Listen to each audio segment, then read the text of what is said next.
And shout out the Ministry of Wrestling podcast. The Ministry of Wrestling podcast. Do you know what I think about the Ministry of Wrestling podcast? It's my favourite podcast and I'm yet to listen to it. Right now, I will listen to it. That's the deal, right? So right now, if you're looking at my bald head and you're not listening to the Ministry of Wrestling podcast, I'm ashamed of you. I'm disappointed in you.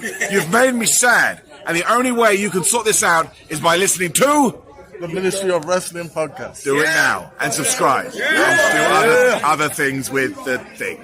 All right, thank you. What's up, man?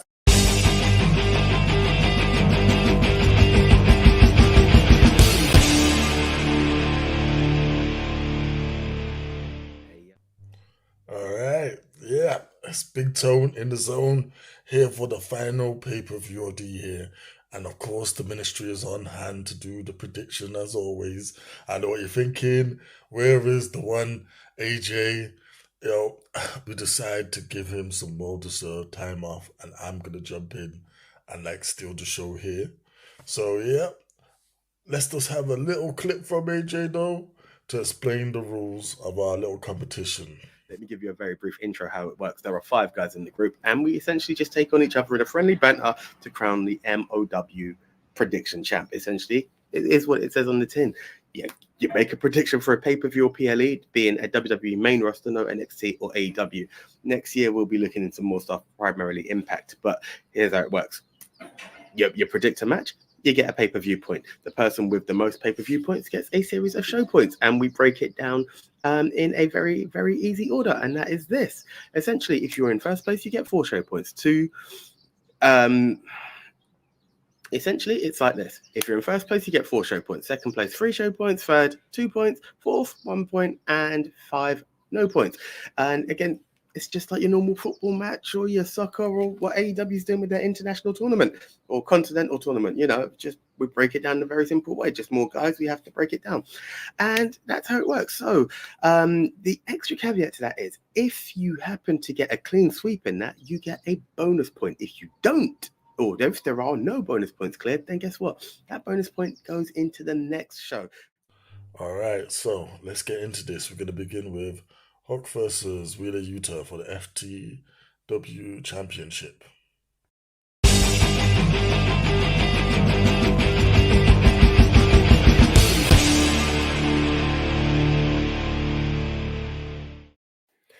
So it's 0 hour for the FTW title, Hook versus Wheeler Yuta.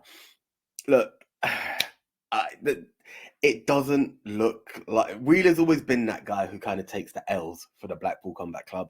The FTW title, I'm not too sure if there has been a budding feud, but it just doesn't feel like it's going that way. So I'm just going to stick with Hook to be the reigning, defending, and still your FTW champ.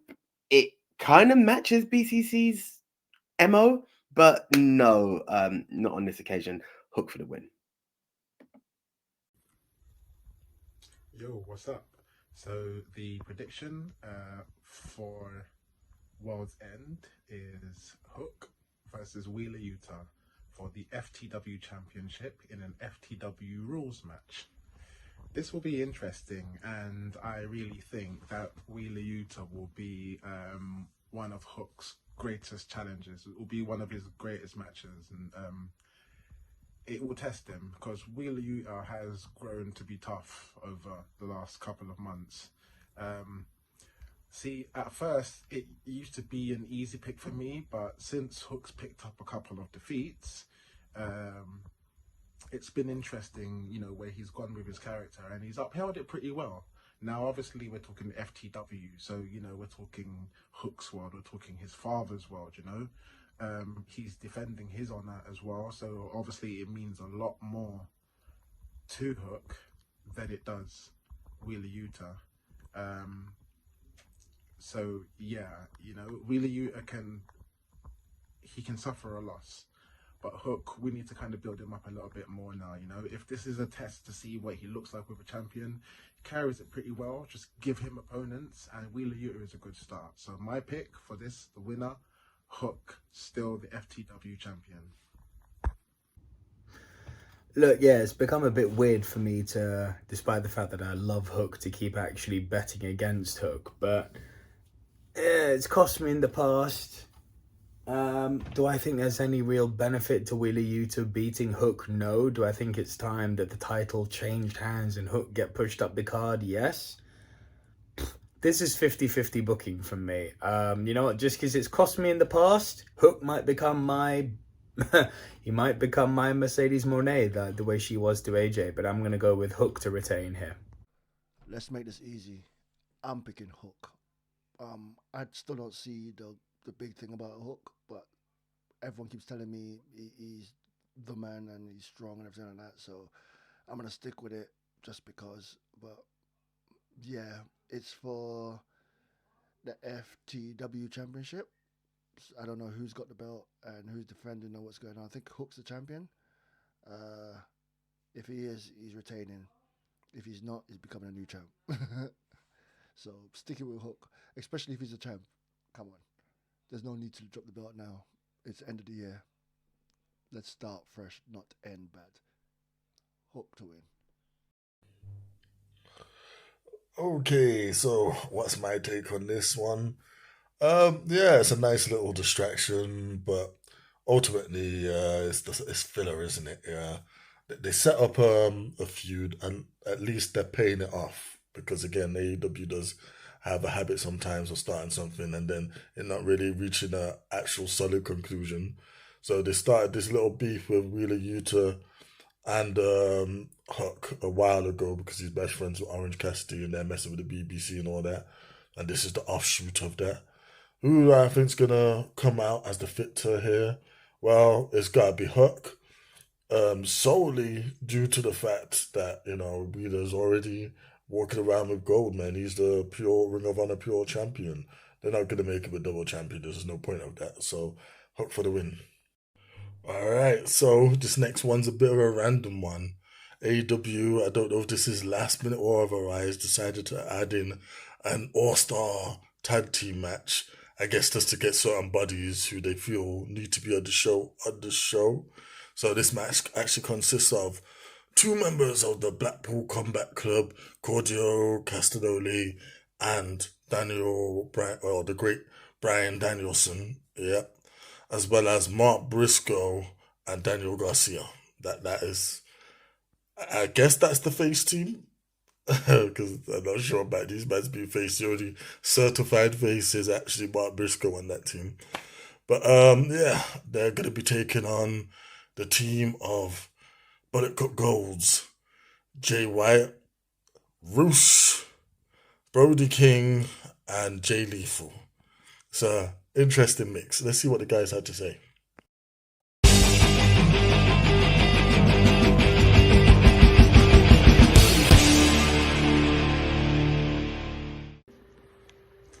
Your next match is Jay Lethal, Jay White, Brody King, and Rouge versus Claudio Castagnoli, Daniel Bryanson, Daniel Garcia, and I can't remember the other guy, but basically an 8-man tag.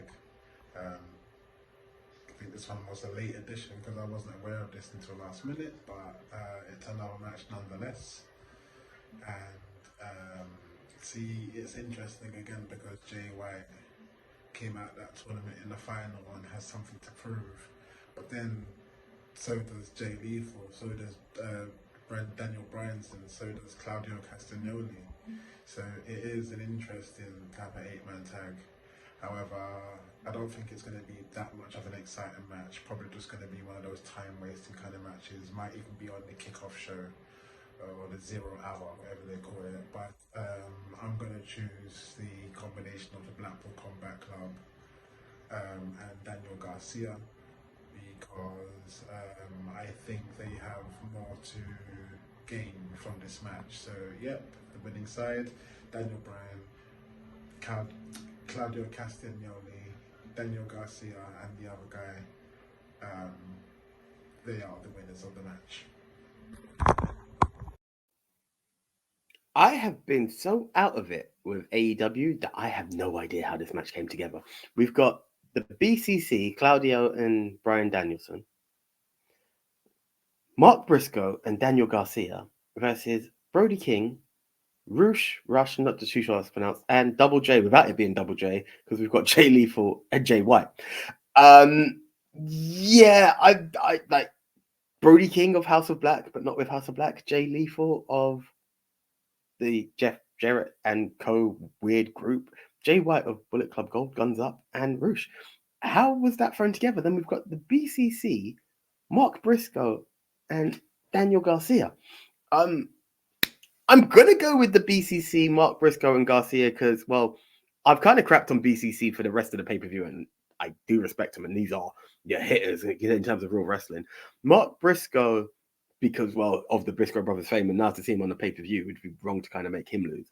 And then Daniel Garcia, who everyone's into or not. Ooh, also this is Garcia in the BCC. He's finally tagging with the BCC. Ooh. Yeah. I would love to find out how this team came about. I'm really out of the product, but I'm gonna go with Garcia, the BCC, and Mark Briscoe because it just seems like the team to go for, doesn't it? I'm not calling it a charity win, but it has to be the team to go for, and I believe that's the face team. I still want to know what happened on the other side and how they came to be, but the BCC and Co to win. In a completely different location, because I didn't even know about this match, but it's weird. This 8-man tag team match. There doesn't seem to be any story behind it. I mean, the only thing I can see with this is that it's a convenient way of doing an 8-man tag team match of getting some very, very big names that were very, very obviously absent from this pay-per-view, which is a good thing. How to pick this one? Look, I think ultimately when you look at wrestlers like Daniel Garcia and Mark Briscoe, Garcia especially, like the guy just keeps losing on pay-per-views. I think he's what you Big Tone would call a posh jobber, because all the talent in the world, and he was involved in that very interesting You're a Wrestler, You're a Sports Entertainer storyline last year, but he has just become a bit of a jobber at this point. A dancing jobber at that. Apologies for the noise in the background if you heard that. So I actually think Garcia or Briscoe are going to eat the pin here, which means their team's losing. Who does it? It's got to be Jay White or Roosh. Look, I'm a complete mark for Jay White. I think he's one of the top 5 wrestlers in the world and has been for a very long time. And Roosh is just an animal, man, and they showed that so clearly during the Continental Classic. But Team Jay White are going to win this one for me. Okay, so the All-Star Tag Team match, 8-man Tag Team match. Who's gonna walk out the victory here? This is a nice little hodgepodge of people on the card. I'm not sure if it's gonna be on the main card or this is gonna be a 0-hour thing they do. But either way, it's actually gonna be very entertaining with the people they got in this match, man. And some of the one-on-one matchups actually, are very appealing to me, man. We're talking about something like Jay White versus Claudio. That'd be great. Jay White taking on Brian Danielson. I want to see these little matchups and everything. Roosh doing his thing, man. Either way, we're just gonna get a good show.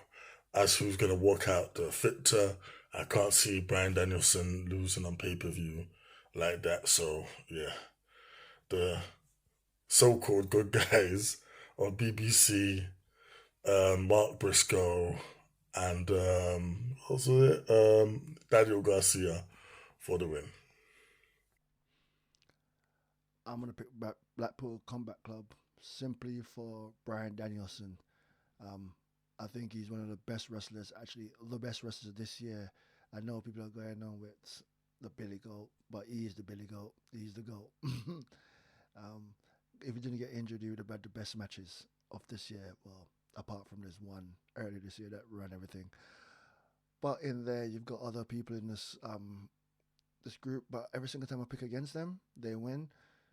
I'm gonna pick them, which means they might lose, which is weird, wrong way around, but doesn't matter. I'm sticking with it. I'm gonna pick Blackpool Combat Club to win this, man, and just because they're awesome. That's right. Nice and simple. Okay, up next, Julia Hart versus Abaddon.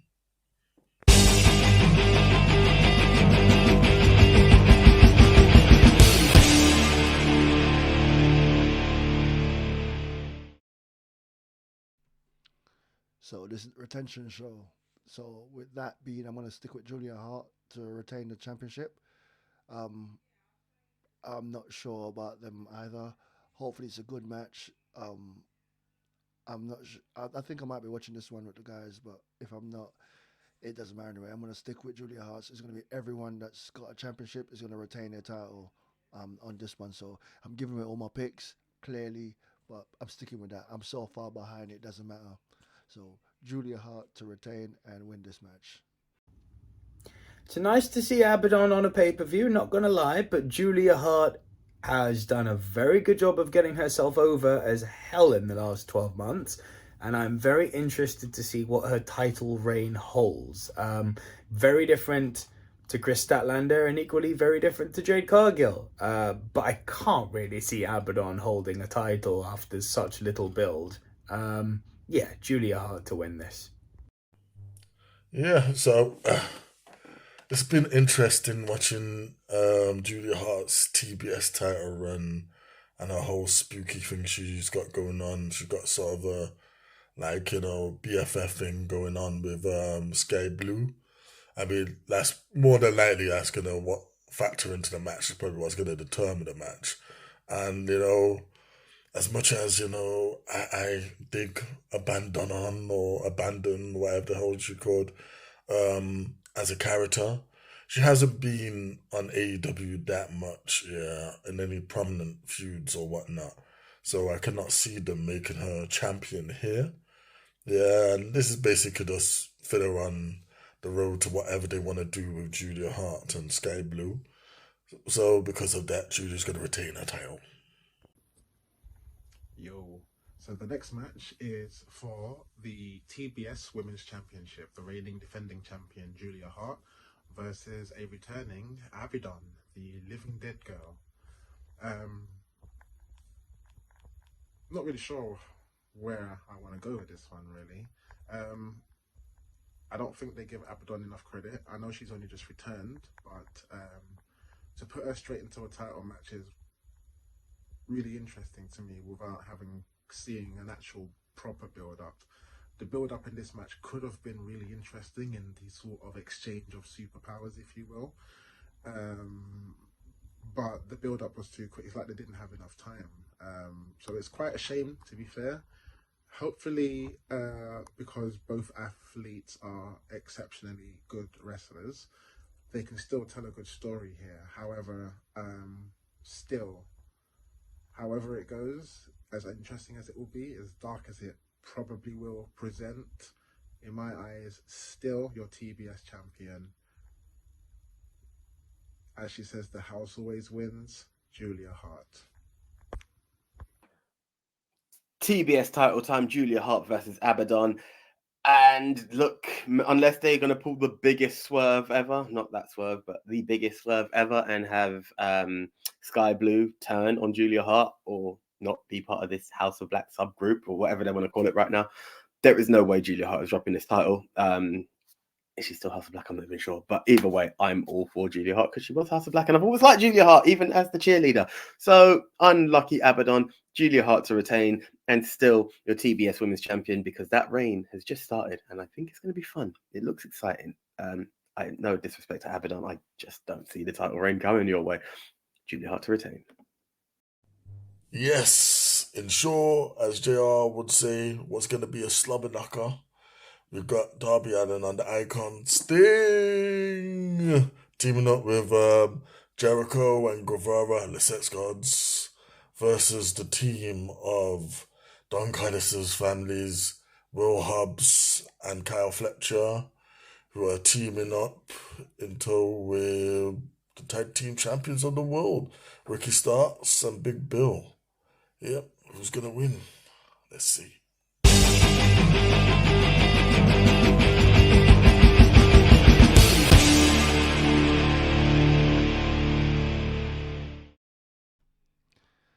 I like Powerhouse Hobbs. I like Ricky Starks, Big Bill, all that. But Sting's in this match, and it's a pay-per-view. Never bet against Sting. And plus Jericho with Sting. You gotta. Dari, you attach your wagon to a great superstar, and Sting's on his way out, going through like a little farewell matches. So if he loses, that'd be weird. So gotta stick with Sting to win it. It's gotta be Sting. So yeah, I can't see a reason for him to lose. If anyone else pick against Sting, it's crazy, but that's who it's gonna be. I know there's other people in the team, but doesn't matter. Sting, Jericho, Darby, Sammy, Guevara, and yeah, that's it. They're gonna win. So the next match is the 8-man tag, where it's the Don Callis family, Powerhouse Hobbs, Carl Fletcher, along with the AEW Tag Team Champions Ricky Starks and Big Bill, versus Sting, Darby Allin, oh my god, and Les Sex Gods. I was trying to think of their name. That's your fault, Demigod, for coming up with so many different names. But yes, and how interesting this is formed to be, because Jericho at one point was on one side. Now, you know, he's defending his honor, and obviously he came to Sammy Guevara's honor as well. So this is brilliant to see. Kind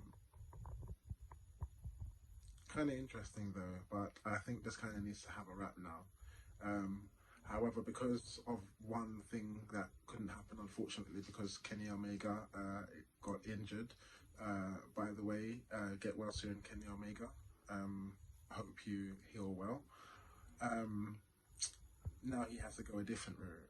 So this story could actually continue and be a little bit more interesting. But I think, being as they've newly got back together since splitting up officially, this will be interesting for a start. And obviously with Sting pay-per-view, he doesn't lose. He doesn't lose.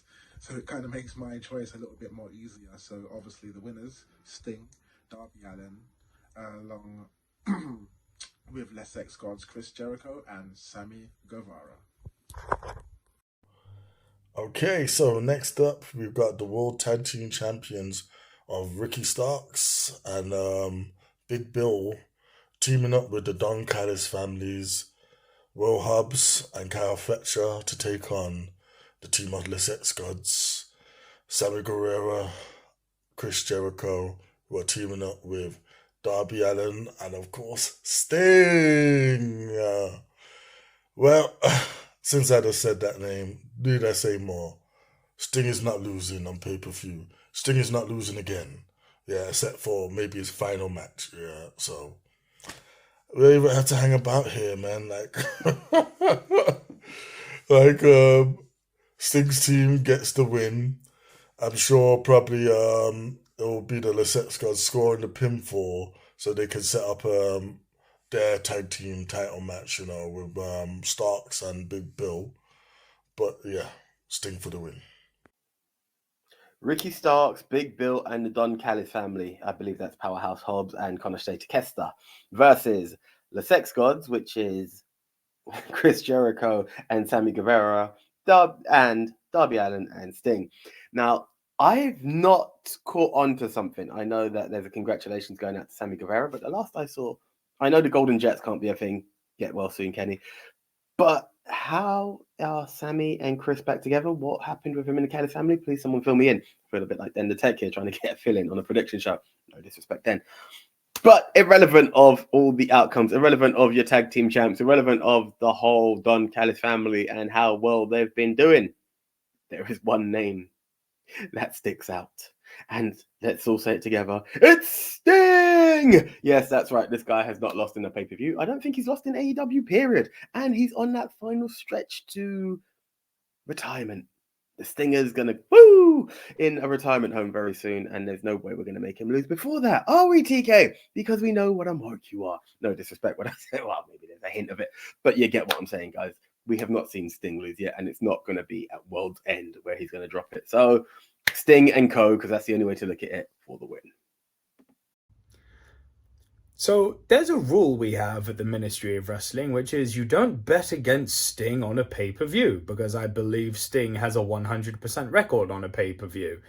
Is that about to come under threat now? No. Least of all when Jericho and Sammy Guevara have, come together again. Do I see Jericho and or Guevara pinning one of the tag team champs?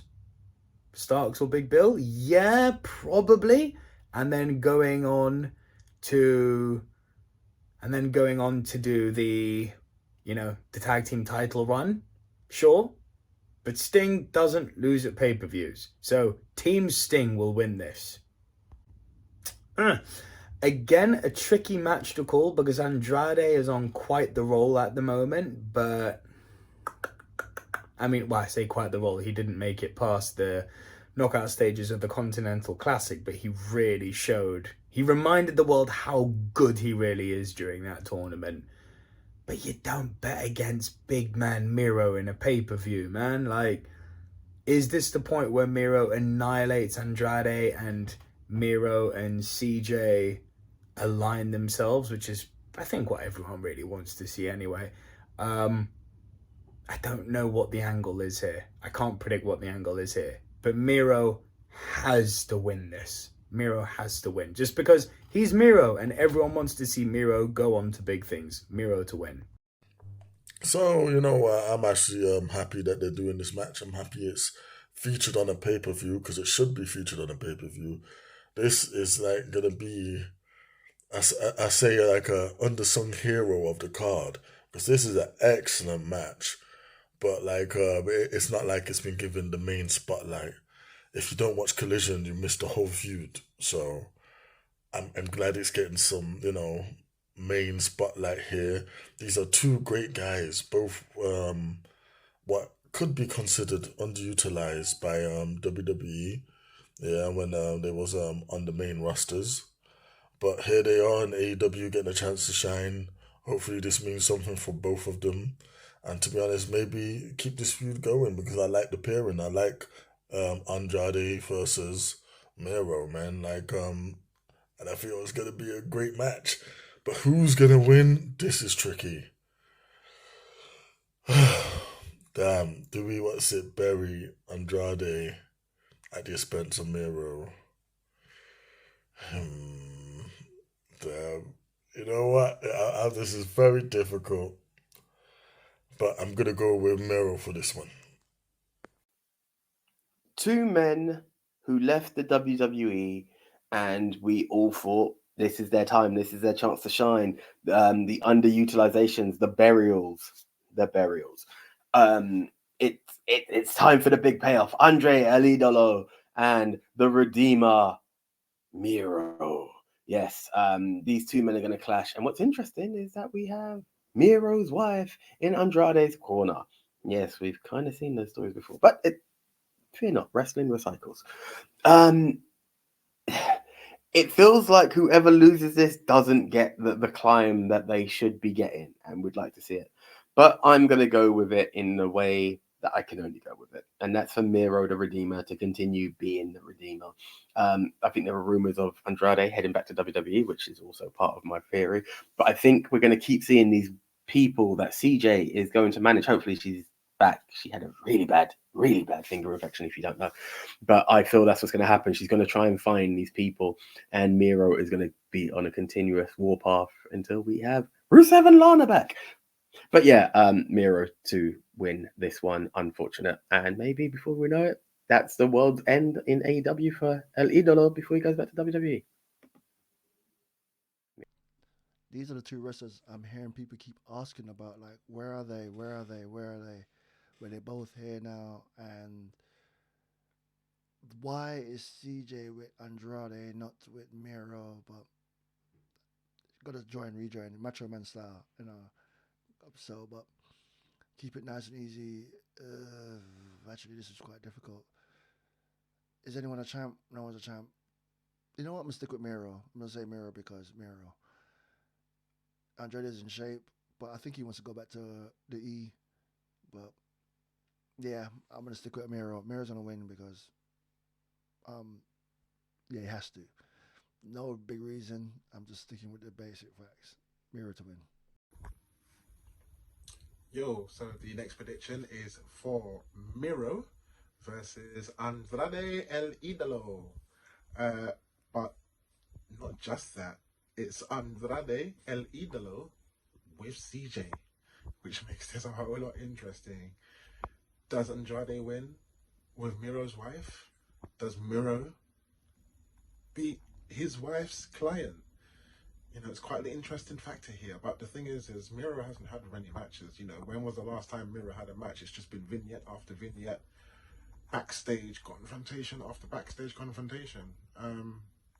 He's had a few matches, but you know, I have been praying for this build and for this push for ages. And if we're going to end the new year right and start the new year, end the year right and start the new year on a good, let's end the new year giving Miro that push he deserves, because Andrade can afford the loss here, and at best, you know, he can just find another opponent. You know, back to the drawing board with CJ, unfortunately, and it'll be a good kind of browning point for Miro.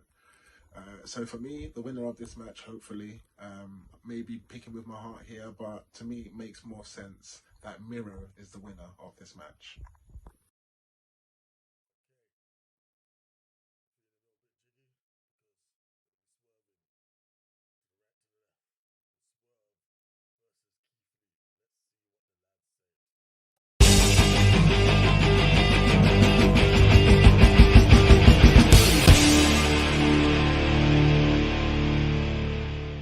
All right, so Swerve Strickland versus Keith Lee.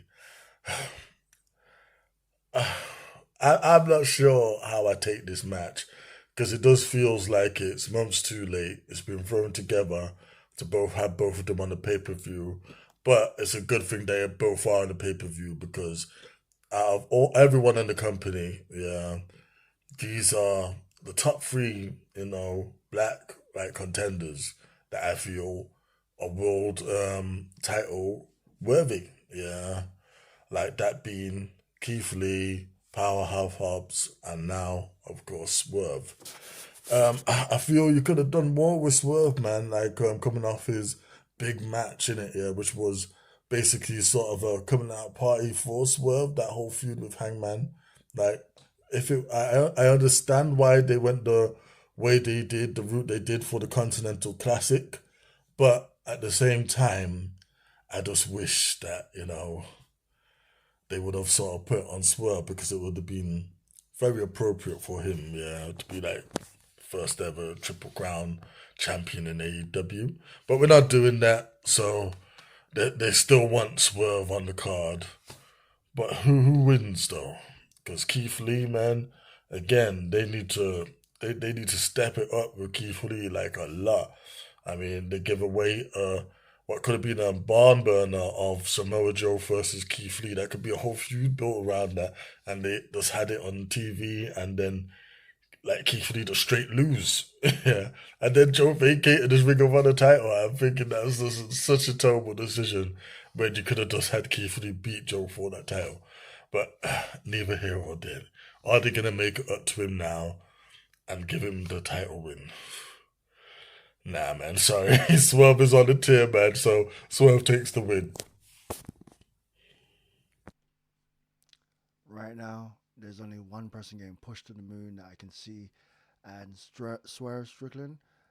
Yeah, he has to win because he's been dominating. I like Keith Lee, but Swerve has to just walk through Keith as well, man. Because after that match I saw, I can't remember what pay per view it was. It was Bloody. So yeah, don't matter. I'm gonna stick with it anyway. I'm gonna go with Swerve to win because he's swerving, y'all. He's dominating. He's doing what he does, and I'm keeping it short and sweet because there's no need to go into a long debate about it. Swerve Strickland to win. All right, next match is Swerve Strickland versus Keith Lee. A rivalry that has built up over the years, and obviously it has come to the climax. However, although it's come to that, I don't know how many people are going to be behind Keith Lee on this one because lately Swerve has been putting in a shift. He literally lit that Continental Championship tournament on fire. He did so well. It was unfortunate that he took the loss in that final with John Moxley and Jay White. But as unfortunate as it is, he did exceptionally well. And, you know, I don't believe that you should kind of shut down all that hard work immediately. You know, it should continue to rise. The crowd are behind him. You know, he's supposed to be a heel, but the crowd are behind him. The crowd love him. You know, everybody's swerving when they walk. You know, they got to swerve when they walk. So I'm behind that too. I must swerve when I walk and pick the winner to be Swerve Strickland. Once upon a time, you would swerve in our glory. Now you swerve when I drive. Yeah, you get the idea. It's Swerve Strickland versus Keith Lee in a match that felt overdue for a long time now. I think a lot of people don't actually care about at this point. But Tony believes, and I've heard this is the right time for Keith Lee and Swerve. This is the way to raise their stocks, and this is the best time for the fallout of Swerve in Our Glory to take place. I don't see it, but I get it. If we're going to try it, we're going to try. Swerve is on that elevation so much so that people are praying for him to be the devil. People are praying for him to be that guy. On the other side, we have Keith Lee, who has gone on from Swerve in Our Glory to looking like the world's oldest Hogwarts student and is now out to ask us to bask in his glory once again. I'm very tempted to say that Swerve is the devil. Keith Lee pins Swerve now, so then we have a point where Keith Lee is now elevated into main event picture. But I think that would be damaging to Keith because I don't think anyone's invested in him yet. I'm going to go for the fact that Keith will have a good showing, but Swerve will still swerve in his glory. Yeah, it's Swerve for the win the whole way. The guy's literally skyrocketing right now in AEW. He's always been a talent, but now it's really being displayed. Keith just needs a good showing. Look, the embassy can turn up, the affiliates, whatever they're called, and that can be his downfall. You know, let the feud extend a bit more, but no, 100% Swerve Strickland to take this win and this battle, but also the war. So Keith may get a few other victories later on, but yeah, this is Swerve's war, man. Because I swerve when I drive. Yeah, see ya. Arguably the hardest match on the card to call, because what's the point in reintroducing Keith Lee, who story-wise still owes Swerve Strickland a beatdown, if Keith isn't going to deliver said beatdown and beat him? Equally though, Swerve Strickland has literally done an LA Knight in AEW. He's become organically over as hell. He's one of the hottest commodities they've got in the company now. He hasn't won the Continental Classic and he's not even in the final. Does it make the world of sense to have Swerve Strickland lose here? No, especially considering AEW has shown a propensity for not really pushing Keith Lee or most big guys very effectively. I can't bet against Swerve, man. I've got to go with Swerve Strickland to win, even though storyline-wise that wouldn't make sense. But I guess this is just like, let's finish this feud now. I really hope they don't start this feud again. Swerve Strickland to win. Timeless Tony Storm versus Riho. What did the guy say?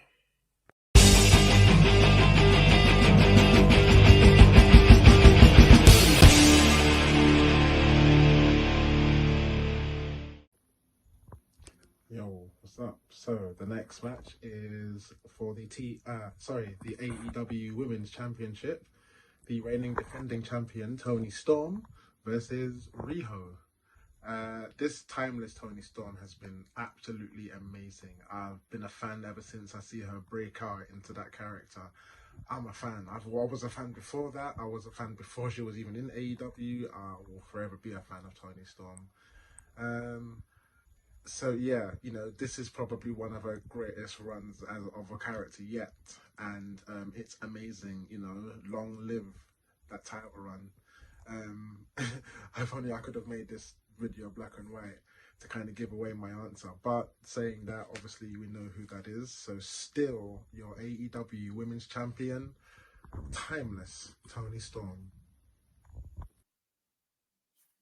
Chin up, chest out. Yeah, that's your winner. I'm not even going to waste time. No, I shouldn't be so rude. It's Timeless Tony Storm versus Rio for the AEW Women's Championship. Look, Rio is a hell of a performer, but this is Timeless Tony Storm's time. It's the biggest moment for women's wrestling, and I feel like the women's division just needs this kind of focus. With the best respect to Rio, there's a lot of wrestling. I don't know how much personality we're going to have. It's not outdoing Timeless Tony's personality at this time. Doesn't help that she's also got Luther in her corner, but that wouldn't matter because she's timeless. Yes, and I'm loving the ride, so I have to stick with it. Timeless Tony Storm to be your AEW Women's Champion heading into 2024. Chin up, darling. Tony Storm, credit to you, credit to her. She has done an amazing job at reinventing herself in a post-Outcast world. I like Riho. I think she's a really good wrestler. This isn't the moment to take the title off Tony. No disrespect to Riho, certainly not for putting Riho over and making her a two-time champion. This is very much filler. I think they're going on, what's the English girl called? May or whatever. But yeah, Tony Storm is retaining this. I keep saying this retention pay-per-view. With that, it's kind of straightforward. You know I'm going to pick. You know it's going to be the Timeless one because I just want to see a redesign of the belt as well, by the way. I just want to see that belt looking timeless. Make it a black and white belt. Make it look cyan. Make it look like the videos with like a red part on it or something. I want to design that belt for her. So, hey, she might be just dropping the gimmick, but yeah, I'm going to stick with that. Timeless Tony Storm is going to win. Right. Timeless Tony Storm. I got it right. Okay, so Timeless Tony Storm taking on Rio for the AEW Women's World Championship. I feel that the Timeless Tony Storm character has been working out great. I'm glad they're featuring this champion doing stuff on TV every week. She deserves it. It is probably the best female character they currently have on the roster. So yeah, she's holding the championship as she should be. And this is a nice little throwback match in it to when Rio was the first world champion ever in the women's division in AEW when they had the little oval thing in there. And now she's taking on the current one, Tony Storm. It'll be a good little back and forth. Ultimately, it's too soon to end Tony's historic, fun, and actual exciting run. So Tony Storm for the win. All right, next up, we've got the Continental Classic Finals, and there's a lot of belts on the line. We're going to be crowning a new Triple Crown champion made up of the new Continental Championship, the Ring of Honor World Championship, and the New Japan Openweight Championship. The latter two of which are held by Eddie Kingston as we speak. But he'll be taking on John Moxley to determine who goes home with all three of them. It's been a great tournament, and this is the finals. Which way are the lads going to go? Let's find out.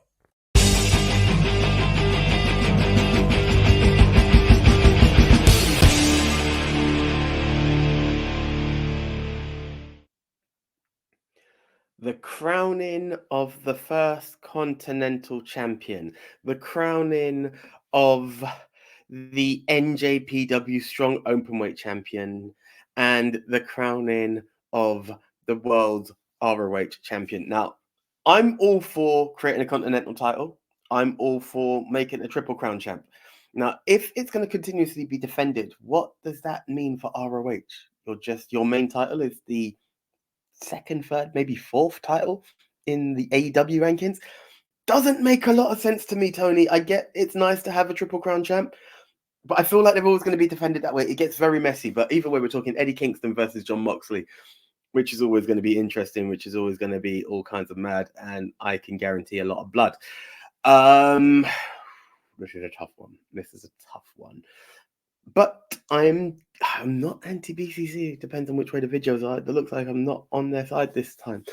But I feel that Eddie trying to be fighting champ and making it that far just to drop it there, as much as Mox hasn't been international champion now after he lost to OC, it could go that way. But I am going for champ to retain. I think this is it's a Eddie Kingston kind of thing. It's going to mirror the style that they want. It's also more ROH focused, when I know Mox is definitely more AEW. So yeah, I'm going to go for Eddie Kingston to retain 2 titles and gain an extra, if that makes sense. That's the way we're going with it. Eddie Kingston to win. All right, so who wins this Continental Classic final? And I'm glad, like, on one hand, where they've gone with this, because this is the logical place, one of the logical feuds that they should end it with, really, and that's of course John Moxley versus Eddie Kingston, which is a feud that they've been building for years. To be honest, at this point, it's had different iterations, but now once again they're going one on one. They've of course gone one on one before, but John Moxley's always come out on top. And is this gonna be Eddie's show? Is he finally gonna go over the edge? Not only did he already win the Ring of Honor title and the New Japan Strong title, they're gonna put the AEW New Continental title on him as well to really push him to the moon. I personally think that's where we're going. Yeah, you could make a good argument for they want big names for their first title holder. Yeah, and they do have big names as the first title holders. You're talking about Cody Rhodes for the TNT title, Jericho for the world title, yeah, and so forth. Yeah. So I could see them wanting to put Moxley as that first guy because it's a big name. It's one of your biggest stars in the company to have that title. But I think they're gonna honor Eddie. I feel this story has been about Eddie, and this is Eddie's major push that he's getting this year. I feel he probably could have got this push last year when he was a bit more hot. But hey, you know what? There's no time like the present, and I think the present and the future is bright for Eddie Kingston. He walks away as your new Triple Crown winner. Oh, this is so hard, this one. Kingston and Moxley, man. Like, ooh. The right thing to do would be for Eddie Kingston to win this, given that he holds, I believe, 2 of those belts. Certainly one of them. But can Kingston lose this? Yes, because he would still be Ring of Honor World Champion. And does this new, triple crowned champion, does that sort of title fit John Moxley? Certainly the way that AEW perceived John Moxley. Yeah, it kind of does, doesn't it? Eddie is the perennial loser that you love to support because you hope that he doesn't lose. But AEW is so high on John Moxley, and they always have been. And I get it. He's amazing. And he would be the right guy to hold this Triple Crown and still have Eddie hold his Ring of Honor World title. It's got to be John Moxley. I mean, it doesn't have to be, but my pick is John Moxley.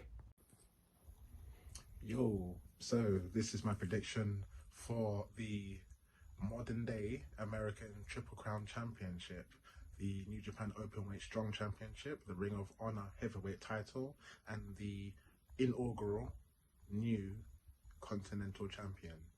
The finalists being, and technically defending champ in Eddie Kingston versus John. No, I'm not going to do it that long. Moxley. So this has been one incredible story, very, very incredible. Like following it all the way through, I thought at one point that Eddie Kingston didn't have a chance. It was just like, wow, he needs to win here. And then he's just pulled it through match after match after match. We've kind of grown with him in this tournament. He put his 2 titles on the line to make this championship tournament a whole lot more interesting and a whole lot more to fight for. And he's absolutely proved himself. but without trying to think with my heart too much, you know, I tried to think where would they go with John Moxley on this one, but you know, he can kind of afford a defeat again, another match where, you know, he's at that kind of prestige where he doesn't really need to win. He can lose and be okay. Eddie Kingston, this would really solidify his career, and I think this is the time to do it, you know, and he's going to do it. So my winner for this match and new Triple Crown champion, Eddie Kingston. This one's a lot more difficult than the rest. It should be Moxley because Moxley's the reliable person, but everyone's on Eddie Kingston's back pocket, like, you know, they want Eddie Kingston to be bigger than he is. And yeah, I'm gonna agree with them for the simple reason: let Moxley lose and take his damn break. That's where this guy still hasn't had his break yet. So give it to Eddie and let Eddie collect all the titles and keep going. And yeah, I like Eddie Kingston. He's real. So yeah, I'm gonna stick with that. Eddie Kingston is my pick. Okay, I hope everyone's fathers are doing well, and this next match is dedicated to them. Christian Cage of Patriarchy takes on Adam Copeland, the Rated R superstar, for the TNT Championship. Which way did the lads go? Let's find out.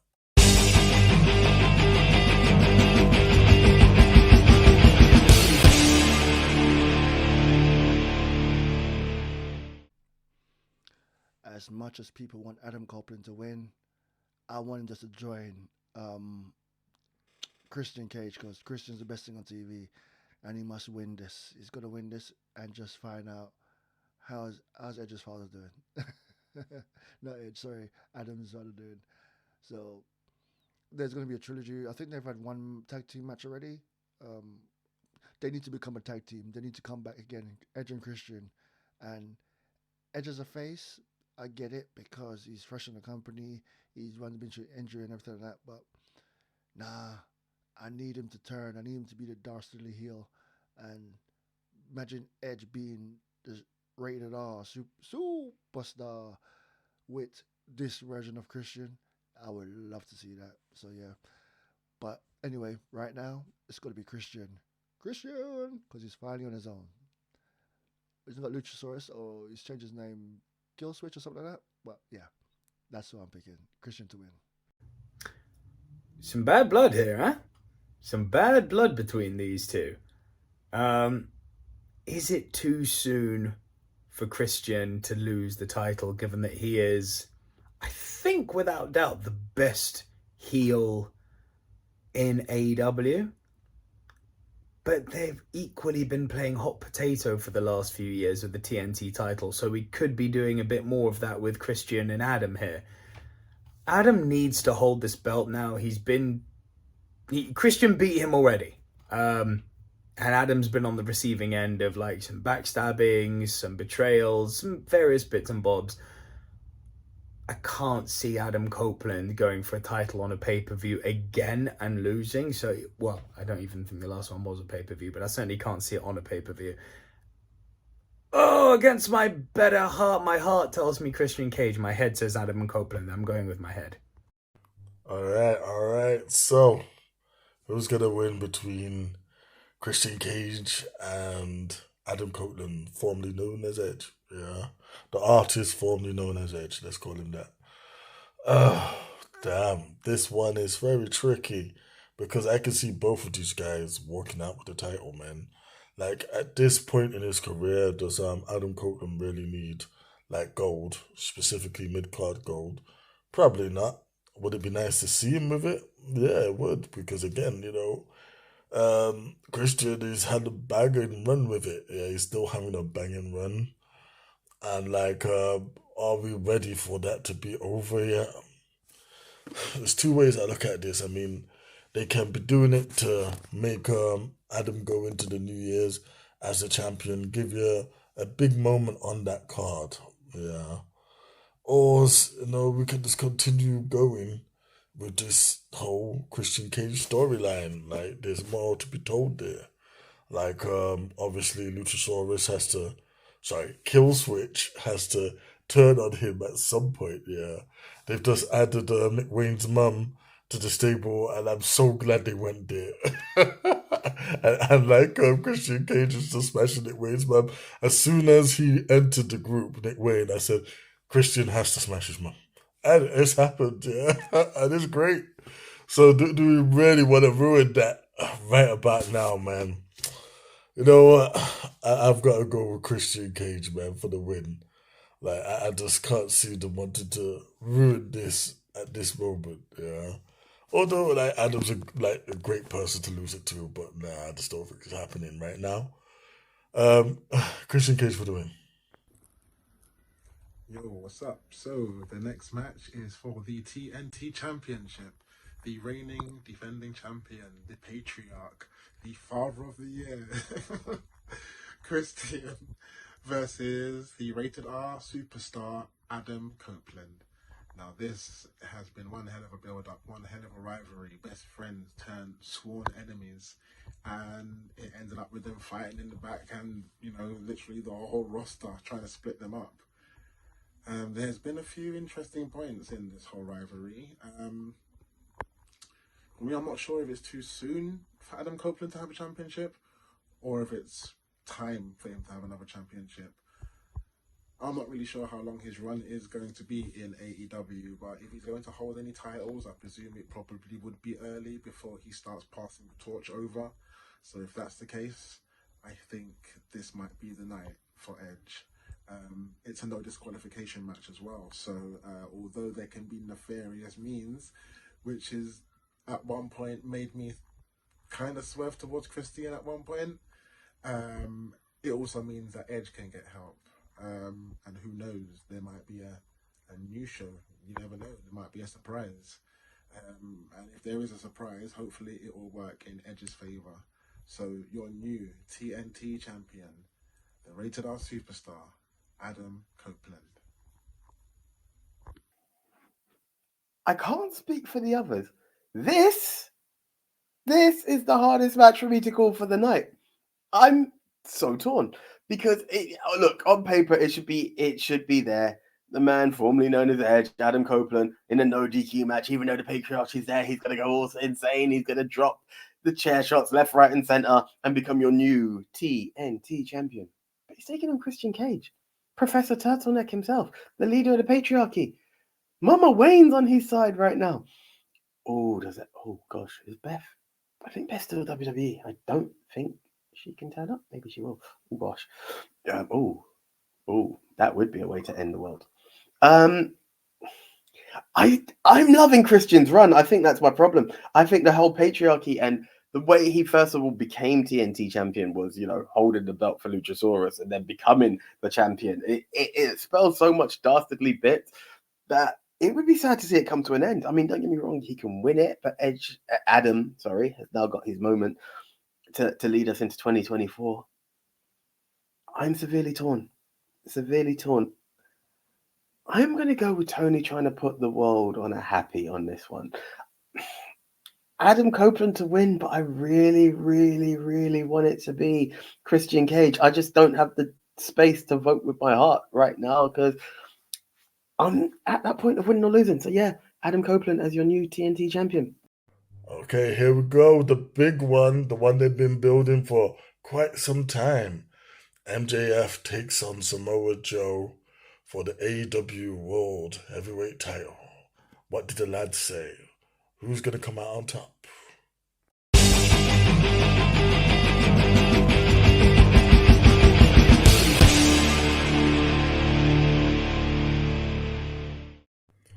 Okay, main event time. So, yeah, I've really enjoyed the build of this. What can I say, man? Like, you had Samoa Joe basically playing MJF all along. Like, he is in league with the devil, or so, as they like to say. And it's been great, man. Like, who this person actually is. Don't let it be a letdown, AEW. Yeah, because again, like, we don't want this to be an aces and eights situation where they just revealed themselves and like it was just like, "Huh?"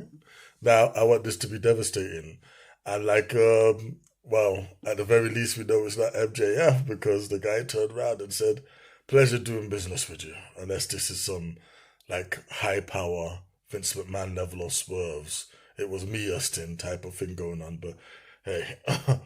As for the match itself, it's gonna be a great match, back and forth, and like really at the moment there's two major heels, yeah, who can alternate between who's the best in AEW, and one being Christian Cage, the other of course Samoa Joe, and Joe is just gonna light up like Joe only can.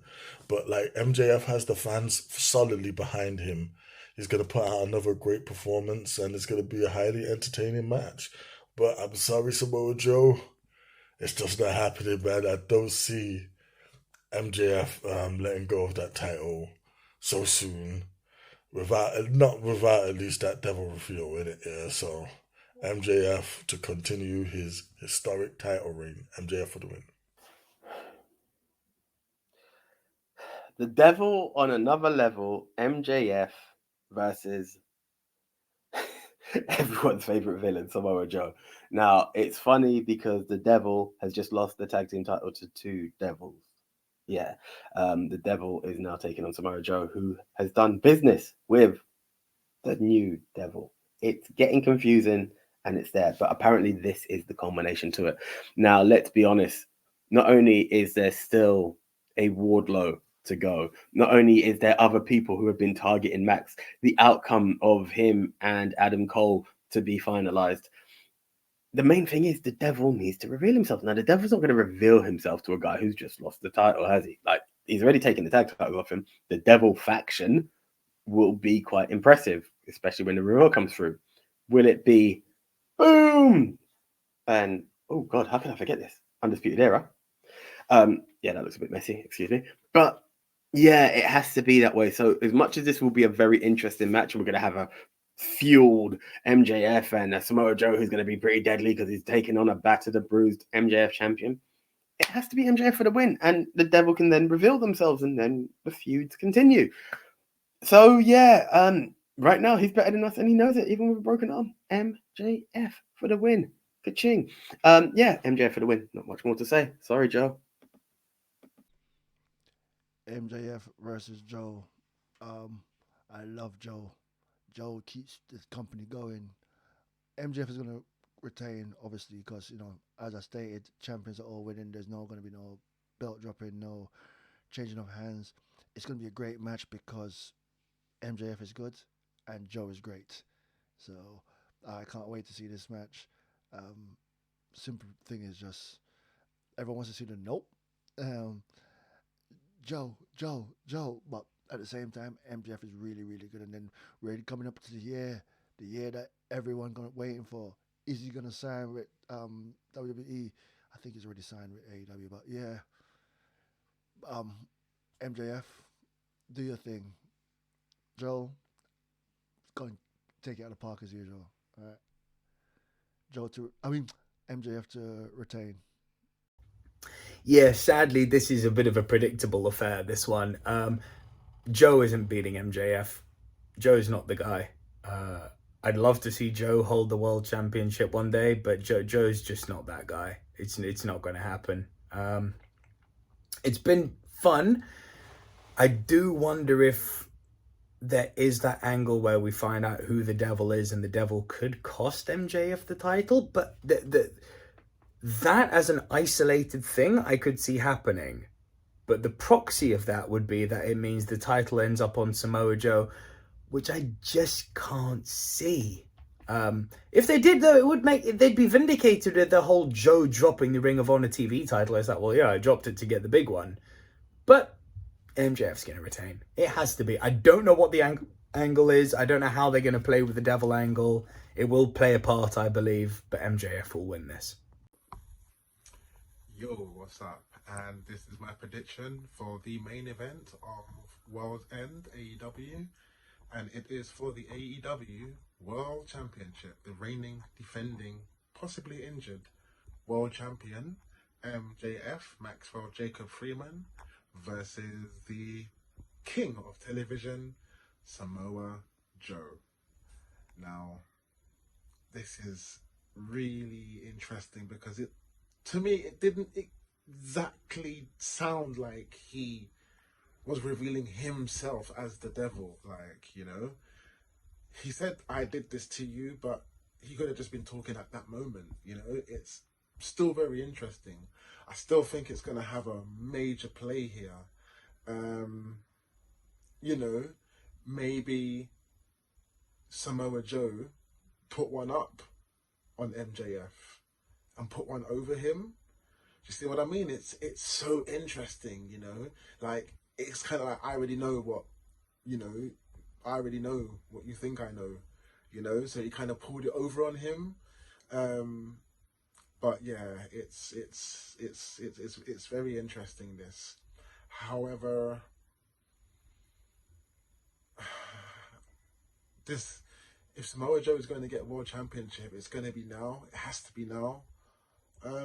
Maybe he's got a couple of years in him, but like, this is the thing. This has kind of been a really good build-up to a world title match. He had a record-beating run with the television ROH championship and relinquished that title to go and pursue this AEW world championship.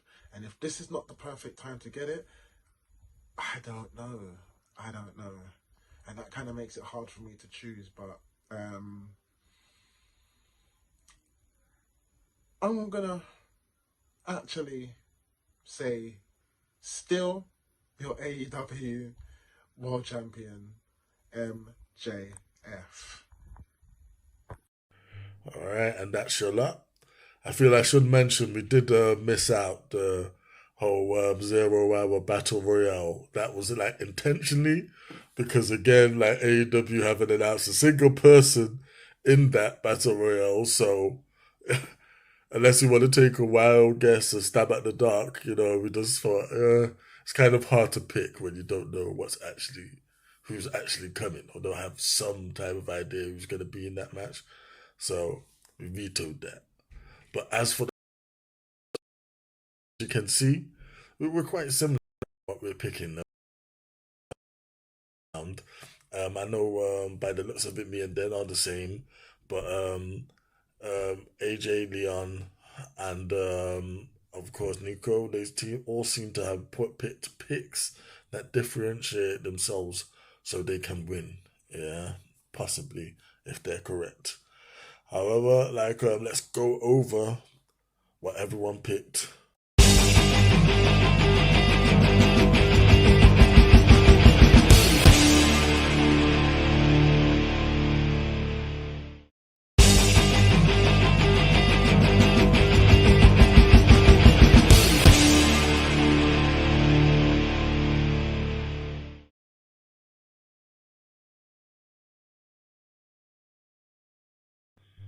Okay, so there we have it.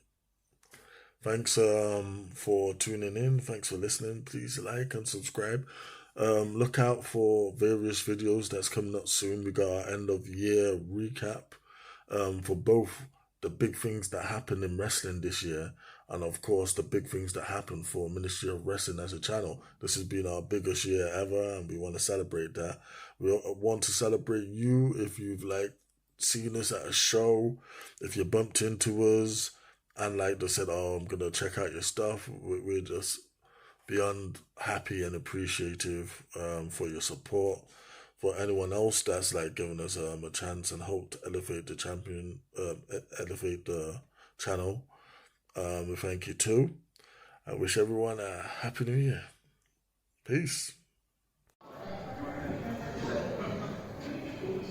This is D'Lo Brown. You better recognize this. The only podcast I pay attention to is the Ministry of Wrestling. Believe that.